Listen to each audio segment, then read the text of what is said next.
Desde la cripta de San Óscar Arnulfo Romero, la homilía del señor arzobispo de San Salvador, Monseñor Luis Escobar Alas, en la Eucaristía de envío de la peregrinación virtual hacia la cuna de San Óscar Arnulfo Romero en Ciudad Barrios, día 31 de agosto de 2020. Amadísimos hermanos y hermanas en Cristo Jesús,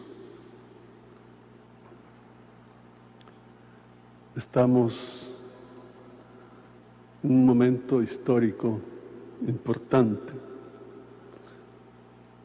iniciando la cuarta peregrinación de San Óscar Arnulfo Romero. Y en este tiempo de pandemia,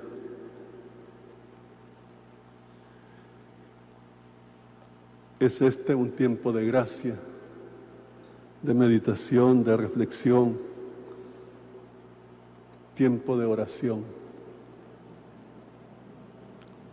Ojalá todos acompañemos esta peregrinación con ese espíritu de fe, renovando nuestro cristianismo, unidos a Dios y unidos a nuestros mártires, de un modo especial a San Óscar Arnulfo Romero. El celebrar estas peregrinaciones son un tributo al santo en la víspera de su natalicio, el 15 de agosto. Las lecturas que hoy hemos escuchado son sumamente aleccionadoras. La primera lectura está tomada del libro del profeta Jeremías, en el capítulo 26, y el Santo Evangelio de San Mateo en el capítulo 13.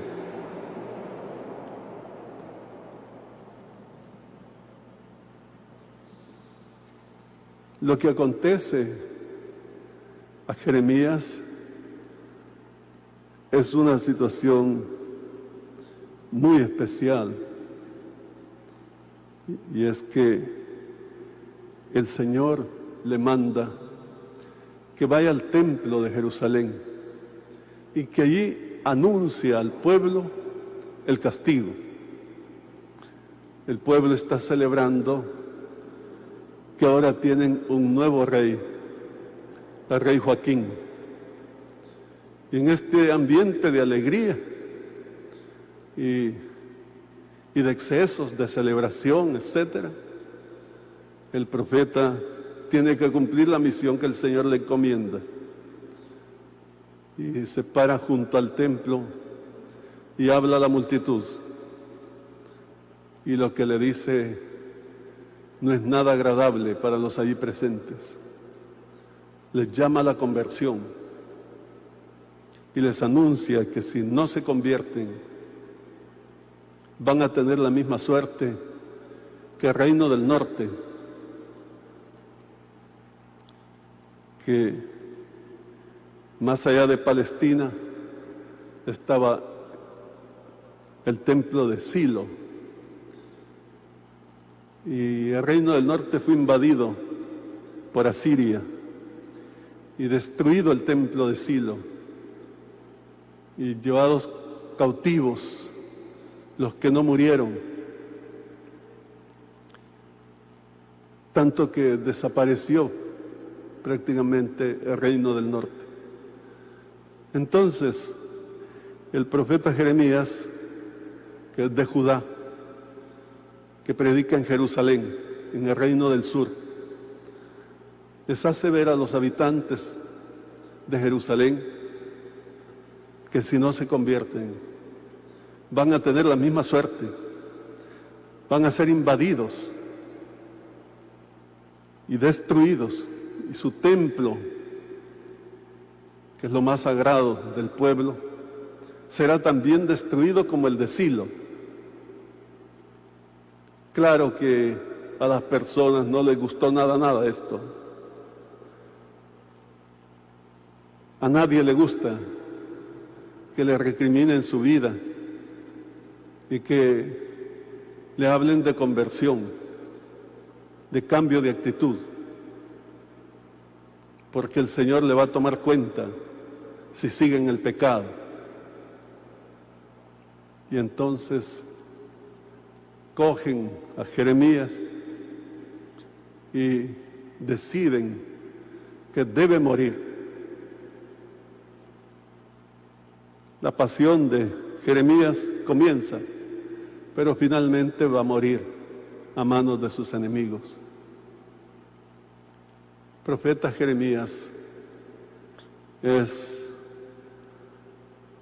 una imagen de Cristo y de la pasión de Cristo. Su figura preludia la vida del Señor. Pero no solo él, todos los profetas anticipan a Cristo y lo anuncian, no solo con sus palabras, sino que con su vida. Y todos son martirizados. La historia se repite. Predican la conversión y el pueblo no soporta.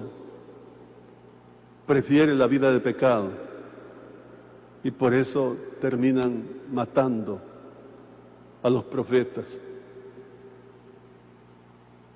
Cuando Cristo viene, tristemente pasa lo mismo. Hemos venido con San Mateo meditando los distintos pasajes en el Evangelio referentes a Cristo, todos ellos naturalmente. Si hacemos memoria, comenzamos con el Sermón de la Montaña, aquella brillante, más que brillante, sublime enseñanza del Señor. Capítulos 5, 6 y 7 de San Mateo. Bellísimas enseñanzas que el Señor dirige a sus discípulos y a la multitud. Después hemos contemplado al Señor haciendo milagros, cantidad de milagros, compadecido por los que sufren.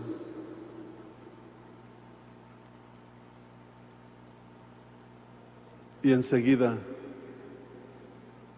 hemos visto al Señor predicando las parábolas, en parábolas, dando cumplimiento a lo anunciado por los profetas, que les hablaría en parábolas, hablándoles del reino de Dios. Pero el pueblo persiste en su pecado, tristemente, rechaza al Señor. En algún momento el Señor levanta la voz y recrimina a las ciudades de Galilea. Ay de ti, Corosaín, ay de ti, Betsaida, ay de ti, Cafarnaúm, que si en las ciudades paganas se hubiera predicado lo que en ustedes, y se hubieran hecho los milagros que en ustedes, hace tiempo se habrían convertido haciendo penitencia, dice el Señor. Y ahora el evangelista nos presenta a Jesús en su propio pueblo, en Nazaret, que también es un pueblo de Galilea, de orilla del lago. Y allí mismo hace milagros y predica. Y la gente se maravilla al oírlo predicar y al ver sus milagros. Pero de presto comienzan a dudar de él. ¿Cómo es posible si este es uno del pueblo? Conocemos su familia, hijo del carpintero, de José. Y lo rechazan. Le exigen que pruebe su divinidad haciendo milagros a propósito. es que no tienen fe. Pero además es que les predica la conversión, el cambio de vida. Y tristemente, el que está atrapado por el pecado no quiere salir de él. Está encadenado y prefiere matar al profeta. Y entonces vemos como los mismos nazarenos rechazan al Señor.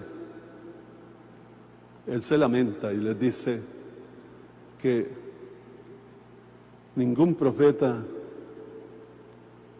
es rechazado sino solo en su propio pueblo. Qué triste. Ahora bien, la historia continúa. Y así como los profetas antiguos, que con su vida y con su palabra anticiparon a Cristo, lo anunciaron, después de Cristo, también los profetas cristianos se unen a Cristo, predican su palabra y hablan al pueblo de la conversión. Y entonces el pueblo les rechaza y les ataca y les hace morir. Son los mártires, profetas y mártires, porque prefieren el pecado, la injusticia, la maldad. Qué triste. Esto es lo que sucedió con Monseñor Romero. Él es el beduino del cual él habló,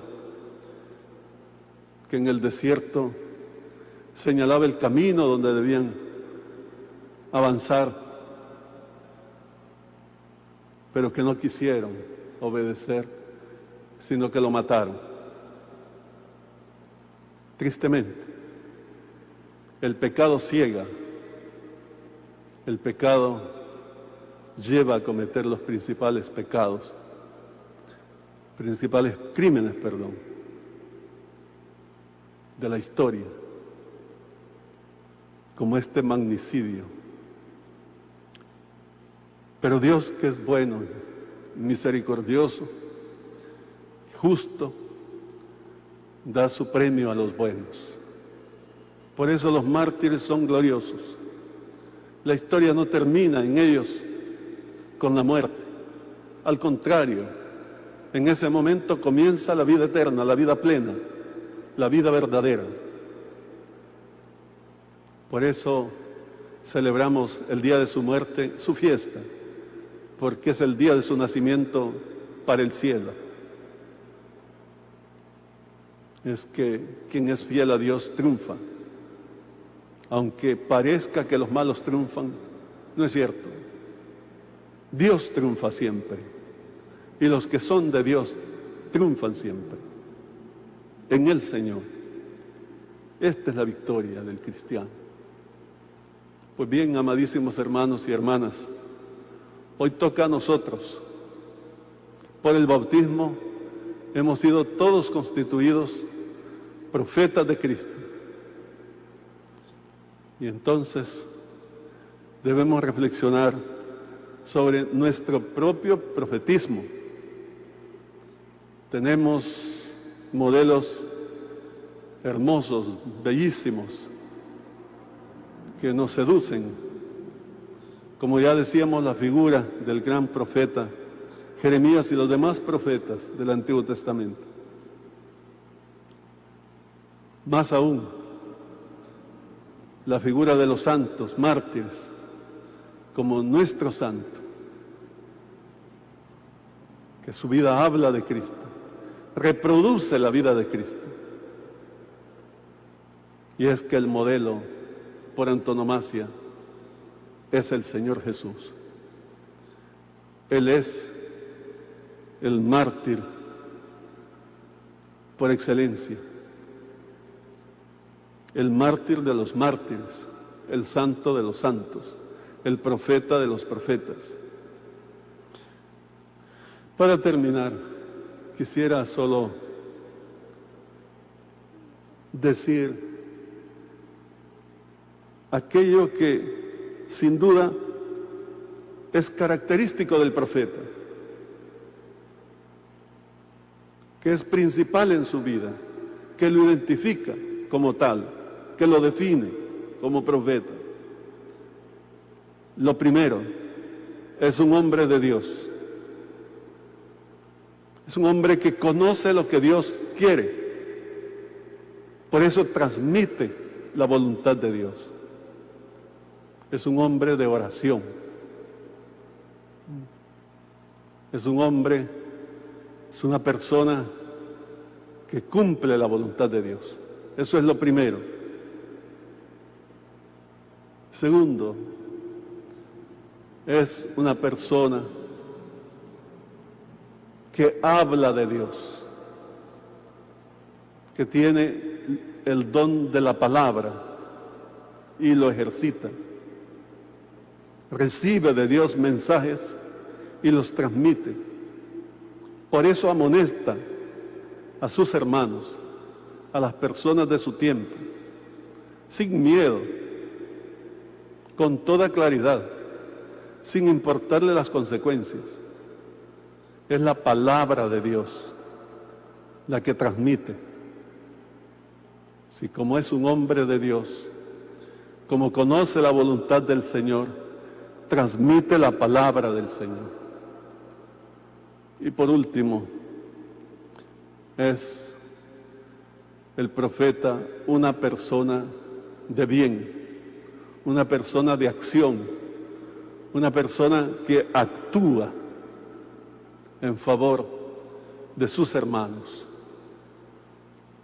Por eso vemos ahí a Jeremías en el templo hablando. Por eso lo vemos ayer visitando al alfarero, actuando. Vemos a Elías que hace bajar fuego del cielo en el monte Carmelo para probar la divinidad de Yahvé, el único Dios verdadero. Por eso vemos a Eliseo curando a Naamán el sirio, etcétera. Son personas de acción, hacen la obra de Dios. Dios actúa en ellos. Pues bien, amadísimos, esa es nuestra vocación. Todos debemos ser profetas en el momento actual, en las circunstancias que nos toca vivir. Ojalá pudiéramos cada vez ser más auténticos, cultivando estas tres dimensiones: la oración, la meditación de la palabra y la predicación de la palabra, con fidelidad y actuando según la voluntad de Dios, haciendo el bien siempre. Entonces estaríamos cumpliendo la voluntad de Dios, a imitación de los profetas anteriores a Cristo y posteriores, a imitación de Cristo mismo, el profeta por antonomasia. Que el Señor nos ayude y que estos 3 días de reflexión también nos ayuden a crecer en nuestro compromiso de fe, en nuestro propio profetismo, para bien de nuestros hermanos, no solo en este momento difícil, sino siempre. Que así sea. La parroquia San Óscar Arnulfo Romero, en la diócesis de Santiago de María, les da la bienvenida virtual a todo el pueblo de Dios.